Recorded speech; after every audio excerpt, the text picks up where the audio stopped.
গতকাল ৭ই সেপ্টেম্বর ছিল পূর্ণগ্রাস চন্দ্রগ্রহণ, আর সেই উপলক্ষে আমি আর স্নেহ ছাদে গিয়েছিলাম, কারণ আজ ব্লাড মুন দেখার সৌভাগ্য আমাদের হবে।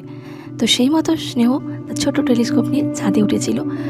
ভয় পাচ্ছিলাম যে আকাশে আবার কোনো মেঘ না চলে আসে। যাই হোক, কপালটা আমাদের একটু ভালো ছিল, কলকাতাবাসীর কপাল আজ সত্যিই ভালো। তারপর টেলিস্কোপটা একটু সেট করে নেওয়া হচ্ছিলো, একটু তো অসুবিধা হয়। তো এখন জাস্ট শুরু হচ্ছে, চাঁদটা একটু আস্তে আস্তে ছোটো হচ্ছে, কিন্তু ব্লাড মুনটা এখন দেখা যাচ্ছিল না। তো ক্রমশ রাত বাড়তে থাকলো, আর আমরা ছাদে মা ছেলে দুজন মিলে চাঁদকে পর্যবেক্ষণ করতে লাগলাম।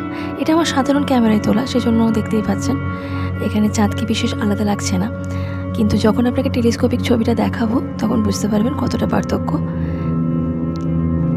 কিন্তু চোখের সামনে যখন টেলিস্কোপে চাঁদটাকে দেখছি না, দুর্দান্ত লাগছে। রাতের আকাশ ছোটো থেকেই আমাকে খুব টানে, আমিও সারা রাত ভর আকাশের দিকে তাকিয়ে থাকতাম। আর আমার ছেলেরও মহাকাশ সম্পর্কে ভীষণ আগ্রহ, এবং এই নিয়েও একটু পড়াশোনাও করে।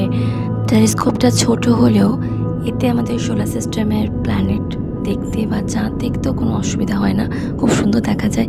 এর আগে আমরা শনিটিও দেখেছিলাম, শনির যে বলয়টা সেটাও সুন্দর দেখা গেছিলো এবং এত সুন্দর স্পিন করছিল, সেটাও এই টেলিস্কোপ দিয়ে ধরা গেছে। 1 kilometre per second fastest moon Metis orbits Jupiter 31.7 kilometre per hour.